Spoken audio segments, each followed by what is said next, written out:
Hi, I'm Reverend Jake Sabe, and welcome to Children's Bible Stories.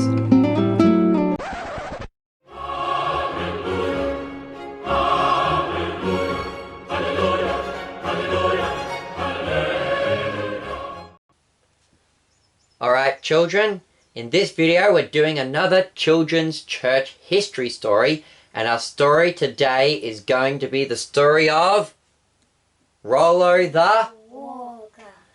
So Rollo the Walker was a Viking who would later become a Christian. He's the Viking of Christ.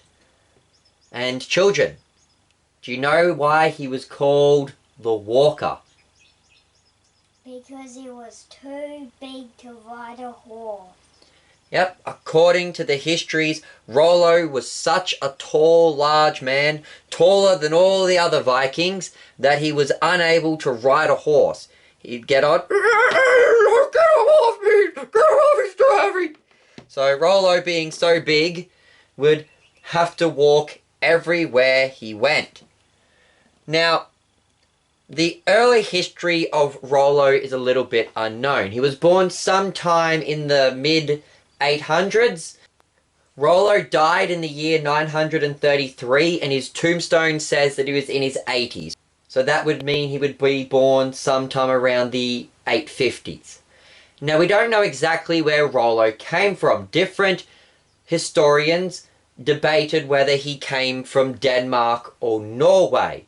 One of the earliest accounts of Rollo was that his family used to be a part of Danish noblemen, but that they had somehow upset the then King of Denmark, who killed all of Rollo's family, including his father, mother, and brother, and that Rollo and his soldiers had managed to escape Denmark and then went off to be Vikings. Now, Rollo became famous because he and his Vikings came to the north of France, and they went on Viking raids throughout the countryside, attacking the Frankish or Carlinian Empire, having fights with the kind of usurper king at that time, Odo, who was the king of France at that time, who tried to usurp the throne from the Carlinian line. And then later, he would go on to have conflicts with the great-great-grandson of Charlemagne, Charles the Great.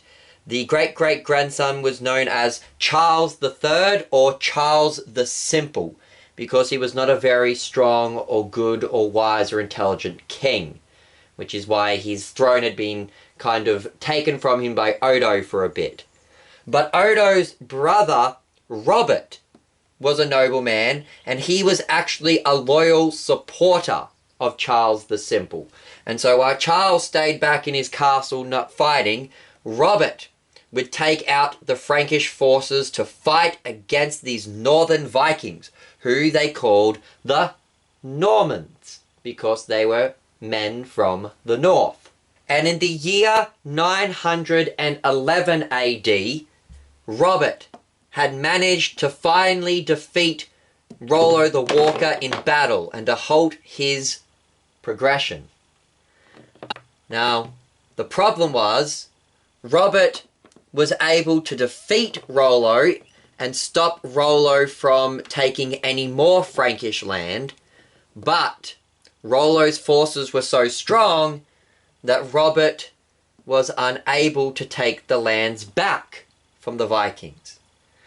And so Robert met with Rollo, and they came up with a peace agreement. The agreement was that Rollo and all his Viking followers would all be baptized and convert to Christianity, and that Rollo would be made a duke, and that he would be called a defender of the church. It would be his job to protect the Christians from other Vikings, and in exchange for all of this, Rollo would become a duke and would get to keep all his lands he'd conquered in the north of France, which would now become known as the territory of Normandy. And so Rollo agreed. He converted to Christianity, and he was baptized, and in his baptism he took on the name Robert, after the nobleman Robert, who had defeated him in battle and who also served as his godfather and sponsor and witness at the baptism. And so the local bishop came and he baptized Rollo and all his soldiers into the Christian faith. And present at the baptism was not just Robert, to be Rollo's godfather, but also King Charles III, Charles the Simple. He was also present at the baptism so that he could then sign this peace treaty with Rollo, giving Rollo control of the lands of Normandy and declaring Rollo his ally and declaring Rollo the Duke of Normandy. And this, children, is where there's a little bit of a funny story, what happened at this peace treaty. So, Rollo had been baptized, and they were gathered there to sign the peace treaty. And as the king and emperor, Charles, arrived, the bishop advised Rollo that he should bow his face to the ground and kiss the emperor's foot. But Rollo declared that he would kneel, but he would never bow himself lower than the knees of another man. So he would kneel, but he wouldn't go face first down to the ground.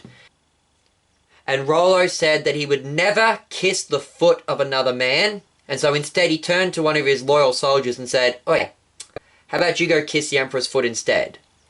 And what happened is, the Viking went over, and instead of bending down to kiss the emperor's foot, he just grabbed the emperor's foot, brought it up to his mouth, kissed it, and that caused poor Emperor Charles to fall over backwards.